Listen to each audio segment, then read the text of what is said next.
Ministri i Mbrojtjes Piro Vengu përmes një postimi në rrjetet sociale ka shpërndar një video ku vihet në fokus roli i kapitalit njerëzor në forcat tona të armatosura, duke theksuar se zhvillimi dhe aftësimi i çdo efektivi është themeli i forcimit dhe ringritjes së mëtejshme të forcave të armatosura. Në video prezantohen rrugët profesionale të nën togerit Ersi Mollaj dhe ushtares së katërt Erato Buzalli, dy prej efektivëve që përfaqësojnë përkushtimin dhe profesionalizmin e grave dhe burrave me uniform. Nga Burreli në Poshnjë dhe nga Vau Idejës në Bunavi, forcat armatosura janë çdo ditë në shërbim të vendit, duke u angazhuar në përballimin e emergjencave civile, stërvitje intensive dhe misione operacionale brenda dhe jashtë kufimeve. Nën toger Ersi Mollaj, komandant toge zbulimi në regjimentin e Kombësarisë së Veriut, theksoi se reparti i tij ka qenë i angazhuar në operacione të shumta brenda vendit, përfshirë kërkim shpëtimin, shuarjen e zjarreve dhe përballimin e përmbytjeve. Reparti jonë është angazhuar në operacione brenda vendit, në emergjenca civile si kërkim shpëtimi,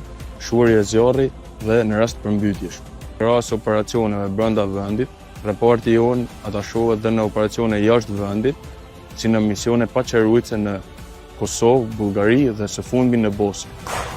Ai shtoi se krahas këtyre detyrave, efektivët shqiptar kanë kontribuar dhe në misionin paqëruetës jashtë vendit në Kosovë, Bullgari dhe së fundmi në Bosnjë, ndërkohë ushtarja e katërt Erato Buzalli, pjesë e togës së armëve të rënda me detyrë automatike, ndan përvojën e saj 5 vjeçare me forcat armatosura. Ajo vlerëson mbështetjen e vazhdueshme nga kolegët dhe eprorët, duke cilësuar frymën e bashkëpunimit si një element kyç në kryen me sukses të detyrës. 5 vite përvojë në forcat armatosura të Republikës së Shqipërisë dhe unë kam një mbështetje shumë të madhe nga kolegët dhe nga eprorët e mi.